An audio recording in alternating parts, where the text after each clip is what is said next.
সর্বোচ্চ কতদিন পর্যন্ত একজন বাচ্চা তার মায়ের পেটে অবস্থান করতে পারে? আল্লাহ পাক তা কোরআনে বলেছেন। আল্লাহ পাক বলেন, ওয়া হামলুহু ওয়া ফিসালুহু 30 শাহরা। সর্বোচ্চ 30 মাস একজন বাচ্চা তার মায়ের পেটে থাকতে পারে। কয় বছর? 2.5 বছর। কথা বলেন, কয় বছর? 2.5 বছর সর্বোচ্চ একজন বাচ্চা তার মায়ের পেটে থাকতে পারে। এখন যদি বলেন, হুজুর না 2.5 বছর মায়ের পেটে বাচ্চা ছিল, এটা জীবনেও শুনি না, আপনার কাছে প্রথম শুনলাম। আমরা তো 7-8 মাস 9 মাসই সব জন্মগ্রহণ করে। মায়ের পেটে 3 আঙ্গুলকে লেস করে, ভাতের তালু অর্ধেক লেস করে রব্বে কারীম পৃথিবীতে পাঠিয়েছেন। পৃথিবীর কোন সায়েন্টিস্টের বাবার ক্ষমতা নাই মায়ের পেটের 3 স্তরের সুরক্ষিত এরিয়াতে কোনো মেকানিজম করা। রব্বে কারীম তার কোরআনে স্পষ্ট বলে দিয়েছেন, বাবার পৃষ্ঠদেশ থেকে মা বাবার বিশেষ অঙ্গের মাধ্যমে মায়ের পেটের 3 স্তরের সুরক্ষিত এরিয়াতে পানিটা পৌঁছানোর পর আমি আমার কুদরতি মেকানিজম দিয়ে 40 দিন পর পর রূপ পরিবর্তন করে দেই। প্রথম 40 দিনে সেটাকে রক্ত বানাইলাম, দ্বিতীয় 40 দিনে রক্ত দ্বারে গোশতে পরিবর্তন করলাম, তৃতীয় 40 দিনে এই গোশতগুলাকে হাড্ডিতে রূপান্তর করলাম। আল্লাহ বলেন, ফাকাসাউনাল ইদামা লাহমা। হাড্ডি রূপান্তরিত করেই হাড্ডির উপরে সুন্দর করে গোশত লাগায় দিলাম। আল্লাহ পাক বলেন, সুম্মা আনশাআনাহু খালকান আখার ফাতাবারাকাল্লাহু আহসানুল খালিকিন।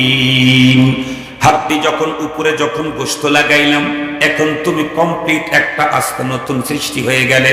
ওই যে মা আল্লাহ পাক রুহের জগৎ থেকে একটা আত্মা নিয়ে সে মায়ের পেটে আমারও ছোট্ট বডির ভিতরে ঢুকায় দিলেন।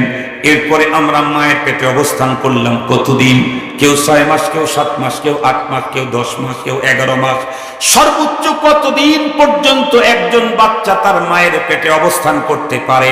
আল্লাহ পাক তা কোরআনে বলেছেন। আল্লাহ পাক বলেন, ওয়া হামলুহু ওয়া ফিসালুহু 30 শাহরা। সর্বোচ্চ 30 মাস একজন বাচ্চা তার মায়ের পেটে থাকতে পারে। কয় বছর? 2.5 বছর। কথা বলেন, কয় বছর? 2.5 বছর সর্বোচ্চ একজন বাচ্চা তার মায়ের পেটে থাকতে পারে। এখন যদি বলেন, হুজুর না 2.5 বছর মায়ের পেটে বাচ্চা ছিল, এটা জীবনেও শুনি না, আপনার কাছে প্রথম শুনলাম। আমরা তো 7-8 মাস 9 মাসই সব জন্মগ্রহণ করে।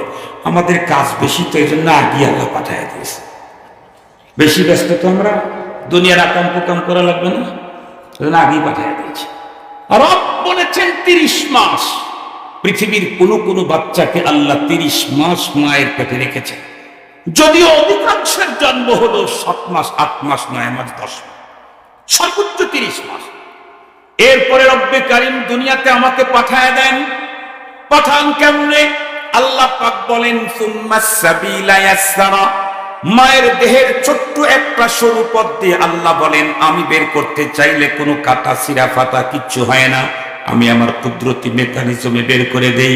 কিন্তু বলেন, আল্লাহ পাক বের করার চাইতেছেন, তখন পর্যন্ত ধৈর্য যদি কেউ না ধারণ করে, ডাক্তাররা যদি বের করতে চায়, তাহলে মায়ের বডি কাটা সারা সারা কোনো বের করার যোগ্যতা নাই।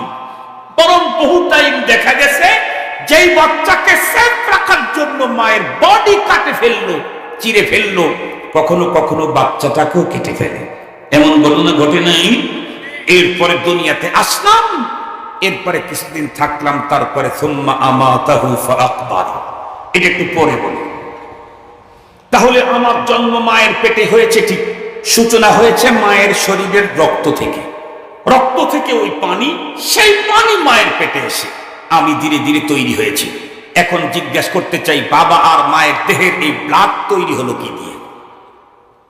মুসলমান ভাইরা আমরা প্রত্যেকেই জানি, এই পৃথিবীর প্রতিটি মানুষ দুনিয়াতে চলার জন্য আল্লাহ পাক সিস্টেম করে দিয়েছেন, মানব দেহের ভিতরে পরিমিত ব্লাড লাগবে।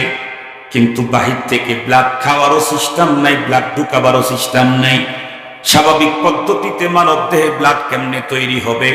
রব্বে কারীম এই জন্য আমার আপনার একদম কণ্ঠনালী থেকে শুরু করে কোমর পর্যন্ত এই বডির ভিতরে অনেকগুলি মেশিনারিজ ভিতরে সেটিং করেছেন। আমি এই পৃথিবীতে আম খাবো, জাম খাবো, কাঁঠাল খাবো, লিচু খাবো, শাক খাবো, সবজি খাবো, মাছ খাবো, গোশ খাবো, ফল খাবো, ফ্রুট খাবো, যত রঙের খাবার আমি খাবো, সমস্ত খাবারগুলি পেটের ভিতরে ঢোকার পর রব্বে কারীমের মেশিনগুলি প্রথমে এইগুলা এক জায়গায় বন্ধুরা আমার মডিফাই করবেন, এটাকে সাইজ করবেন, এরপরে আর এক জায়গায় পাঠায় দিবেন, এরপরে সেখান থেকে আর এক জায়গায় পাঠাবে। এরকম করে করতে করতে আমি 1.5 কেজি খাবার খেয়েছি।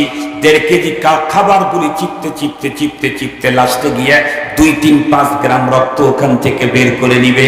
খুব ভালো করে বুঝবেন, এই যে 1.5 কেজি খাবার খেলাম, মাত্র 10 গ্রাম ব্লাড এখানে তৈরি হলো। আরো যে 10 গ্রাম বাদে 1.5 কেজি, আর এই টোটালটাকে 2 ভাগ করে ফেলেছেন আল্লাহ। একটাকে গাঁট বানায় পিছনের রাস্তা দিয়ে বের করে দিলেন, আর একটা পানির অংশ করে আল্লাহ পাক সামনের রাস্তা দিয়ে ট্রেন দিয়ে দিলেন। এখন আমার রক্ত ওখানে তৈরি হয়েছে, কিন্তু রক্তের ভিতরে পানির এখনো পর্যন্ত অংশ আছে। পানির অংশটাকে রক্ত থেকে 100% ক্লিয়ার করে আমার দেহে ঢুকায়া আমার স্বাভাবিক জীবন যাপন করার জন্য আমার বডির ভিতরে 2টা ব্লাডের শাকনা দিলেন, 2টা শাকনা দিলেন, 2টা কিডনি দিলেন। এই কিডনির ওখানে রক্ত ফাইনাল শাকনাতে বন্ধুরা আমার রিপেয়ারিং হয়ে 100% পানি মুক্ত হয়ে মানুষের শরীরে যখন ঢোকে, তখন মানুষের শরীরের ভিতরে আর পানি থাকে না। কিন্তু কোন মানুষের কিডনি যদি কখনো নষ্ট হয়, খাবার খাইলে যতটুকু ব্লাড হয় তার চাইতে বেশি পানি হয়ে যায়।